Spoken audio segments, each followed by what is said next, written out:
Good morning. My name is Anthony Voss. The editor group member's name is Ashley Blanco.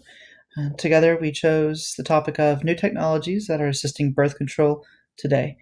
We chose this topic because birth control is a form of contraceptive where we could actually pick and choose when we want to have our kid. This allows females to have and be able to go to school for a longer time, um, and that further allows them to have um, higher incomes and higher salaries where they're able to support families easier. This is definitely a quality of life issue.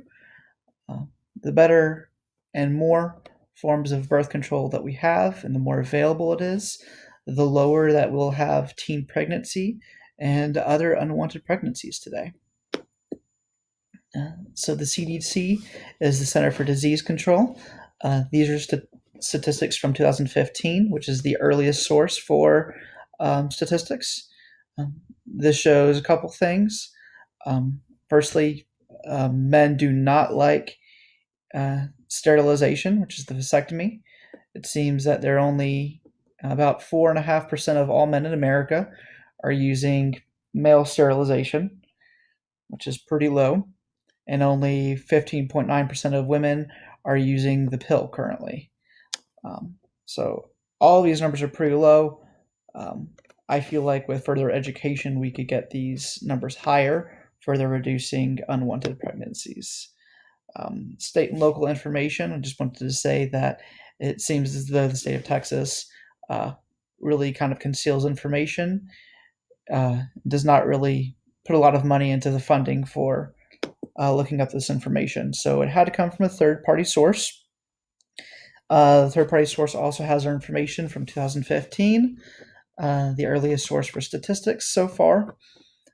This is talking about teenage pregnancy compares between state of Texas and the United States.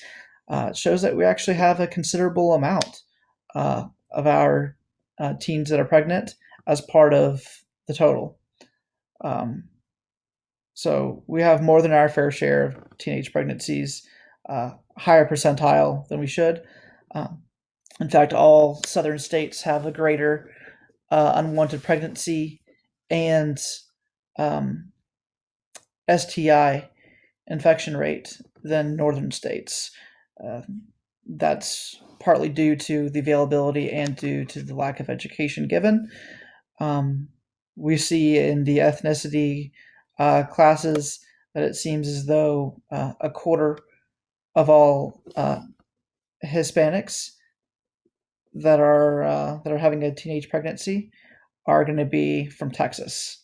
So we have a fourth of all total Hispanic teenage pregnancies.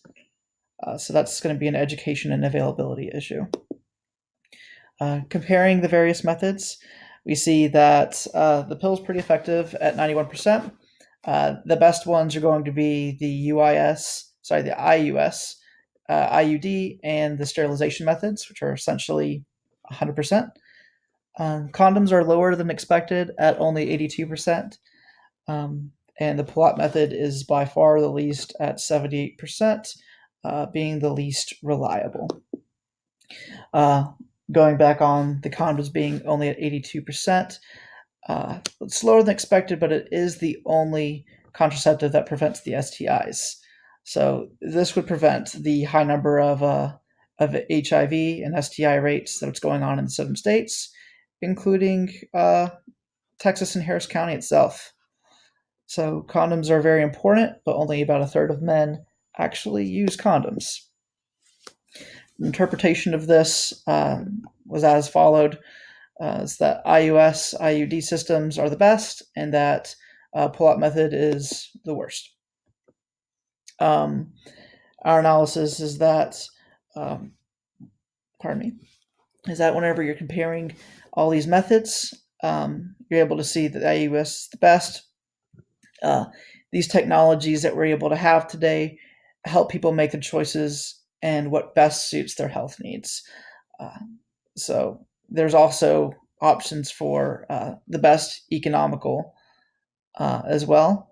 I know that the pill does have some adverse health effects for women, So it's a good thing that there's various forms of contraception and birth control.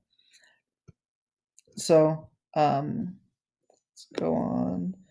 The birth rates have been declining, what we attribute to both changes in immigration, since they make up a quarter of the birth rates, and changes in attitudes of society.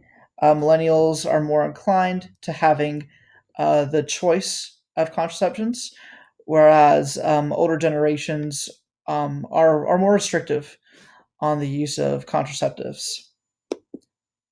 We definitely assumed that the pull-out method had a bigger gap than condoms. There's only a 4% gap between the two, between 78% and 82%. Um, so that was surprising. That shows that assumptions are unhealthy, that assumptions can actually lead to making the wrong choice in what your form of birth control is, which I think is partly why we do have these high number of pregnancies. So my assumption was definitely wrong there. Considering the viewpoints, we see the against side is definitely that birth control is basically the prevention of life. So it's unnatural. It's not what people intended. The religious side is it's not what God intended. The people for it, the health effects are that uh, whenever you have unwanted pregnancy, there are health complications with that. Um, there is a risk, however small, of death from pregnancy. And then the morality of it is that it's the women's liberty to make that choice on choosing contraceptives. Future solutions is that Bill Gates is trying to create the fertility chip. It's still being halted. Uh, we see that it's been effective, but apparently it had a lot of complications with males. Um, so there was a lot of adverse health effects that men were complaining about. So they're trying to find basically the pill for men. Um, so that's going to be the future of birth control.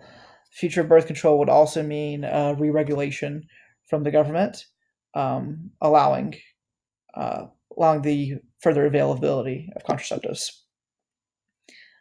Um, this is our We're excited. Uh, Thank you so much for listening to our presentation. And that concludes the presentation of current technologies for birth control. Thank you so much for listening and have a wonderful day.